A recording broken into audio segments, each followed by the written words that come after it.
turabasuhuza nka 4D group. Mbere yuko tubagezeho documentary, katubanze tubasuhuze twifurize buri muntu wese aho yicaye kunezerwa ndetse agashimishwa n'ibyo arimo. Ese wowe ubibona ute? Ubona ibintu bikorwa wabigenza ute? Katubanze tugushimire aho katuharenge gato. Gusa tutarambuka umuhanda, mwese nta numwe usigaye, nimudufashe dushimire lecturer Gerard Nizeyimana, umwarimu muri kaminuza nkuru y'u Rwanda, ishami ry'uburezi n'ububiko bw'inyandiko, wigisha ibijyanye na mudasobwa, kuba yaradufashe tukunguka ubumenyi wakwifashisha uri gukora filime cyangwa se uri gukora ikindi kintu cyose kijyanye na multimedia muri rusange. Ndetse icyo twaramushimira kuba yaradufashije tukaba twarungutse ubumenyi twifashije turi gukora iyi documentaire. Turamushimira.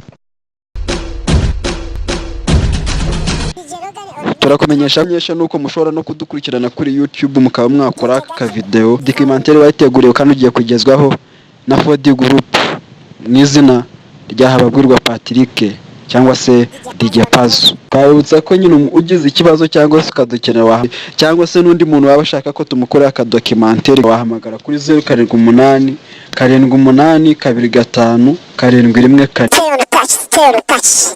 Muri iyi documentaire muraza gusangamo ibice bigera kuri 2. Igice cya mbere ni ikiri kuvuga kuri classe muri rusange, igice cya kabiri naho twagiye dufata ijwi rya buri muntu akatubwira uko ibintu abibona ndetse no kubona byumva. Kurikirana documentaire uze kwiyumvira icyo bagenzi babatangaza ndetse no kubabona situation muri rusange. Ngeje kuba twakwikira dutekereza ko kugira ngo umuntu agire ku kintu kitazibagiranwa nuko twabakorera ka documentaire nyine buri muntu azi twazazanyura hose ndetse akaba yanakiyibutsa ndetse akibuka nuko mugenzi we yahoraga avuga cyangwa se n'ijwi rye kugira ngo wenda umubano w'abantu nyine utasibagira cyangwa se ngo umuntu yibagirwe uwo biganye. Tera intambwe 6 uvuye ku muhanda Nyabugogo Zindiro, urahita winjira mu nyubako ndende ifite amagorofa 3. Urasanga harimo ibikorwa bitandukanye. Aho n'ahandi muri kaminuza nkuru y'u Rwanda, ishami ry'uburezi n'ububiko bw'inyandiko. Ushobora kwibaza ngo ibyo bishatse kuvuga iki cyangwa se ngiye he gukora iki, kureba iki? Ibyo byose gerageza gukurikirana iyi documentaire uramenya impamvu nyamukuru nagiyeyo, icyari kinjyanye ndetse n'ibyo nabonyeyo. Mwemeze iyi documentaire reka mbanze nshimira aba bantu bakurikira kuko bamfashije muri aka kazi kose twakoze. Ndashimira DJ Gacumi wadufashije mu bya designing, byo tukaba twashimira na DJ Asmu twagerageje kuba yadufasha muri sound checking, na DJ Rogan wagerageje kuba yashiramo umuziki muri gukomeza gukurikirana. Fata ikaramu n'urupapuro uramfasha gukora uyu mwitozo. Banza wandike 2018, hasi wandike 2015, ushira akamenyetso ko gukuramo. Tudatinze urahita ubona imyaka 3 hasi. Imyaka 3 ivuze ibintu byinshi. Ni ukuvuga umuntu wateye urunyanya mu myaka 3 cyangwa se 2015 amaze gusarura inshuro zigera muri 6. Ngwa se umuntu watangiye icyiciro cy'amashuri ubu ngubu amashuri aragerereje. Se wowe ibyo ngibyo bibona ute cyangwa se ku ruhande rwawe ubona ute? Ese wabikora ute?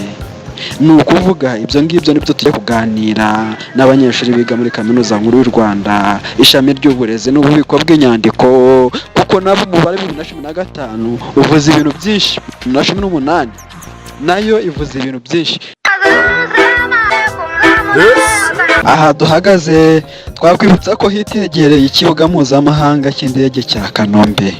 Iruhande rwaho nko muri metero zisaga hafi 180 hariho stade nkuru, stade Amahoro.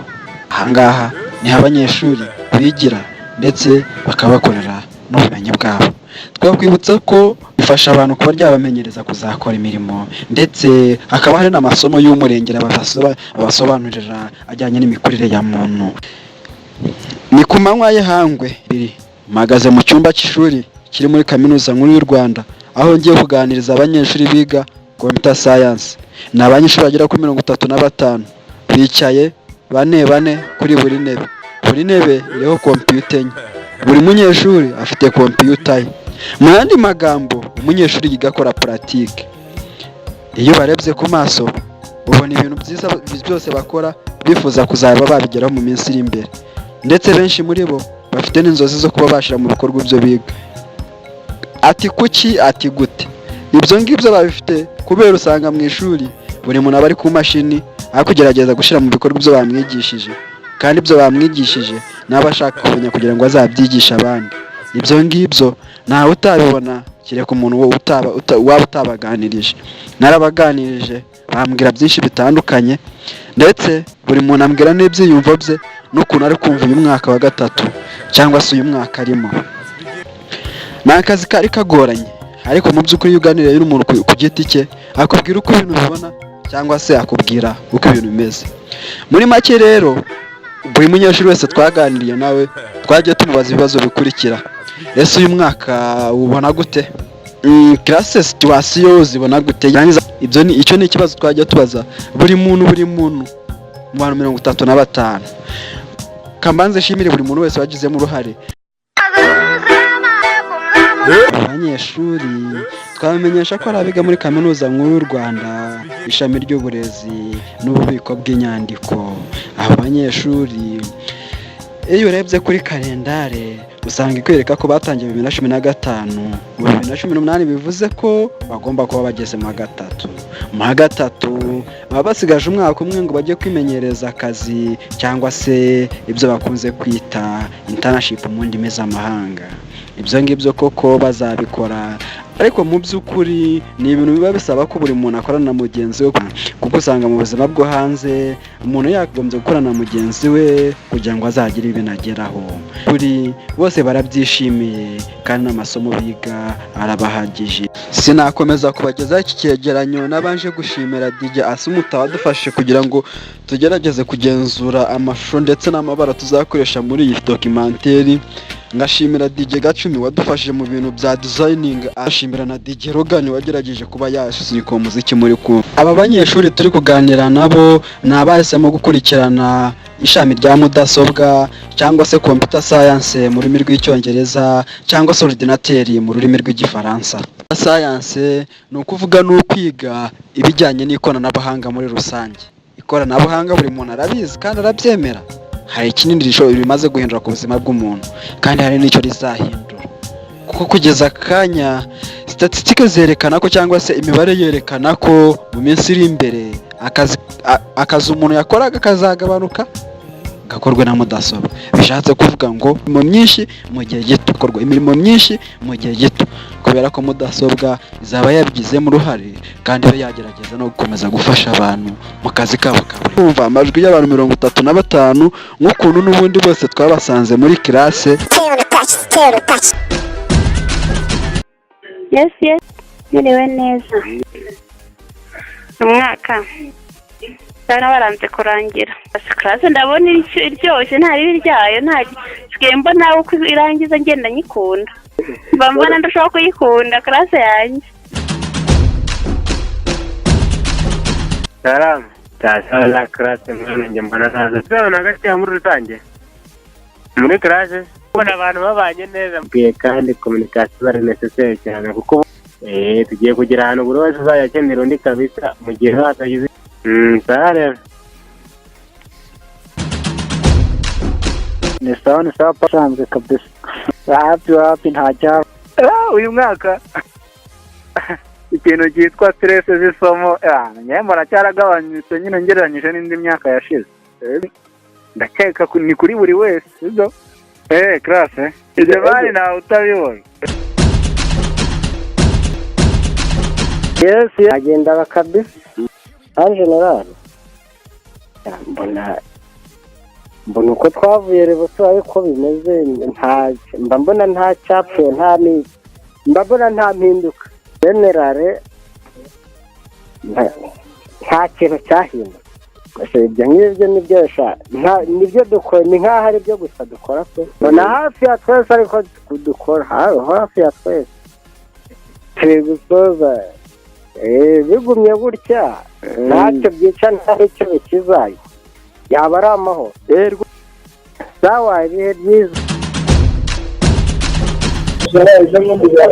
neza ni ibisanzwe tu mbona nyine bitambuka tu nicyo kibazo cyonyine. Ariya ni ibitangazo bya rurema dutsindijwe no kurangiza iyi semesita bitanu. Ukuri nta kindi njya mbona nyine dutsindijwe n'ukwa gatanu azajya ashaka nimero yawe bizaba biduhagije pe.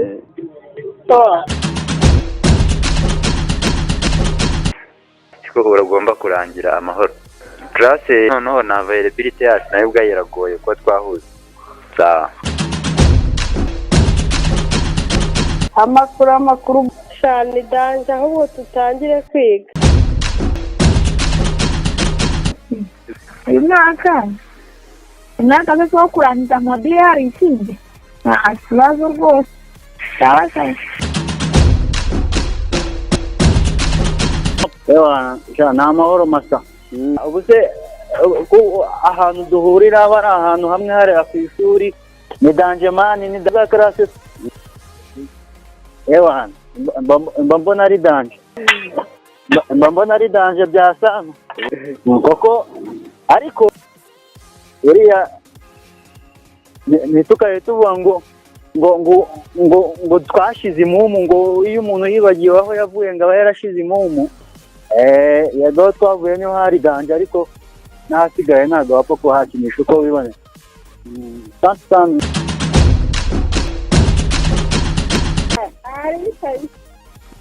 Classe si ibisanzwe hari keke abona ntari hirya ibyanyuma ariko ni ukwihangana kabisa akabona abivuyemo.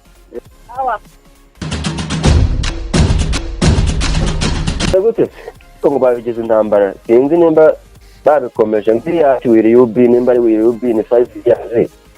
Sawa.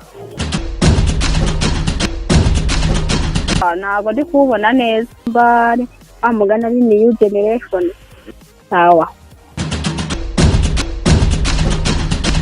Yanyuma noze karakarambo uko gikosa imwe, ariko usigaye ubona ko abantu dusigaye kwiga nk'abandi. Nta muntu wabona n'undi atari karasi. Ubona muno n'uyu mwaka wagira ngo abantu bose bari kuri misi. Muraho neza. Ni mwiza cyane ahubwo uyu nguyu ndutira indi yose mba mbona ari sawa. Nta kintu mba mbona nyine kitagenda neza, mba mbona twibaniye neza nk'abavandi.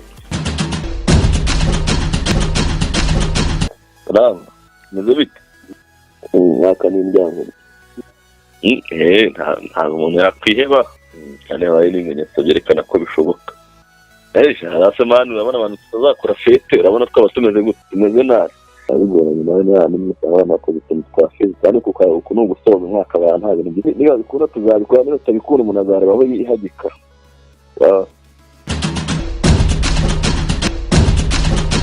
Ntaribi ni meza kereka yanjye, ntaribi kabisa, kubizamo amaso gake. Uyu mwaka rero ndabona ari danje. Imbizi tubisaba kwicara n'umuntu face to face ahari niho wamenya ibyo ari byo. Isaba rero nta kibazo Imana ishimwe. Ndabona si ku ruhande rwanjye nyine mbona bisa n'ibitoroshye bitewe n'uko zaca twese ntihagiye abantu dusiga inyuma. Mana muri classe sa muntu classe yacu ni classe nziza na gusa muri rusange n'ubundi nk'uko abantu biga computer science ni abantu utamenya ukuntu bameze bifite imitima myiza gusa. Classe yacu rero nyine nayiri muri iyo nzira, ntabwo twigeze tudevya ngo twe ko wenda dutandukane n'abandi, nk'uko n'abaturangije babaga bameze neza bakora breathing. Ndabona natwe ko tumeze nta kibazo. Sawa. Salama. Meze neza cyane. Uyu mwaka ni uburyohe. Ntaribi. Sawa cyane. Sawa. Mwaka rwose ni sawa rwose. Sawa. uyu mwaka iminsi isigaye ni hatari, umuhanga yatangira kubikaza muri ino minsi. Mba mbona nyine ibintu bijyanye n'imyigire n'ubundi iyo dufite nk'amakati nyine bafatanya kwiga, ubundi karasi yacu iracyafatanya nk'ibisanzwe. Yesu meze neza nta kanari, ibintu ni neza kazi, ibintu ndaruza ari ibyishimo rwose.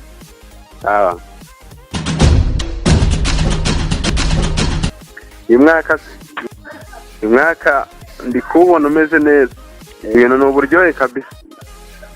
None se ko mudire iminsi nsigaje ko itarengamiye kubyiga, ni byiza rero kabisa. Sawa ntari bikaze uyu mwaka, ndabona ntari bipe, ndabona uzarangira amahoro nawe. Muri karase ndabona tubanye neza da, nta banyeshuri baba bakoraborana bya ko mbibona, ariko da wenda nta bintu ni amahoro. Sawa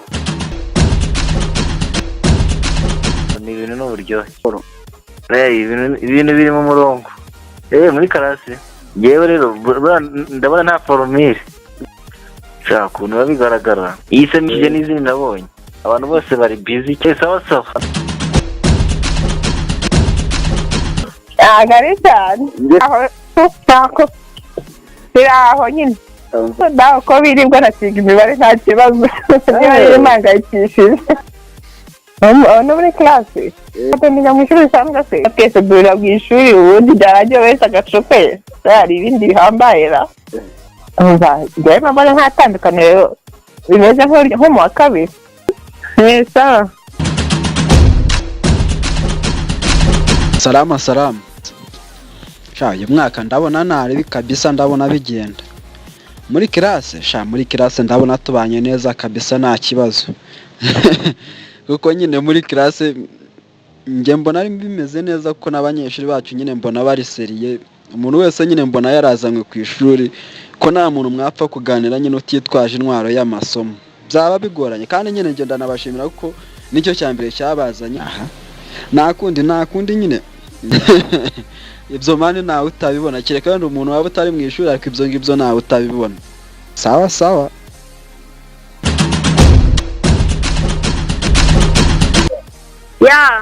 ni sawa. Ndashima Imana, uyu mwaka ugiye kurangira, ndishimye cyane. Sawa ntarebe ni ukuri neza ko umuntu aba ari no gutsinda neza, hari ikibazo. Merci beaucoup.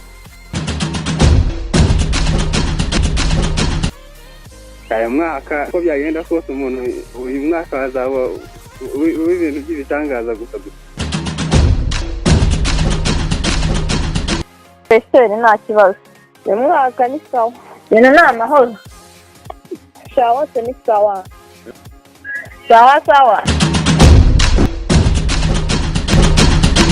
Mwiriwe umwaka ibisanzwe se mbona biri aho nyine. Salama ni freshi mwaka, abona ntari biri kugenda bisozwa, ntari ni freshi, ntari burebye ni neza. Ni neza ntari biri rwose. natwe ni neza kabisa. Shaka ibintu biri kugenda neza, nibikomeza kugenda uko umuntu yatangiye. Ikigeze avuga ko mani karasi araje ko dusigaye twese twitonda. Ibintu bisigaye ari umutekano. Umwaka ndabona ntacyo ntwaye kuri muri karase, mbona binari bida. Nta kibazo cyihariye kirimo se, hari icyo yabitwaye. Zape mwaka ni muzima, ariko nabonye n'ufite systeme nziza mu ishuri. Bidanje uyu mwaka wa gatatu mwangiye ndabona uri stress bwana. Ntabwo mwoye nanjye nabibonye kuva mbere wawe. Nta communication irimo mwa. Salama fresh uyu niwo kandi umunsi mwiza mwaka. Nisange biba bimeze neza. inama yo ni ngombwa. Kominikasiyo hagati yacu, kominikasiyo nayo ubona ari ikibazo. Ubundi 70% iyo babonetse inama iraba. Mbashimire rero mu izina rya 4D group turabashimiye kandi n'umusanzu nyine mwe wanyu mwatanze kugira ngo dushobore kuba twakora iyi documentaire turabashimiye. Twabutsa ko nyine ugize ikibazo cyangwa se ukadukenera wahamagara kuri 078 78 25 71 cyangwa se ukaba watureba aho dukunze kwikira ku ntebe ya 4 ukatubwira icyo wifuza cyangwa se ikindi kintu wumva dukeneyeho. Patrick Habaguhirwa, imboni ya 4D group muri kaminuza nkuru y'u Rwanda, computer science. Sawa sawa.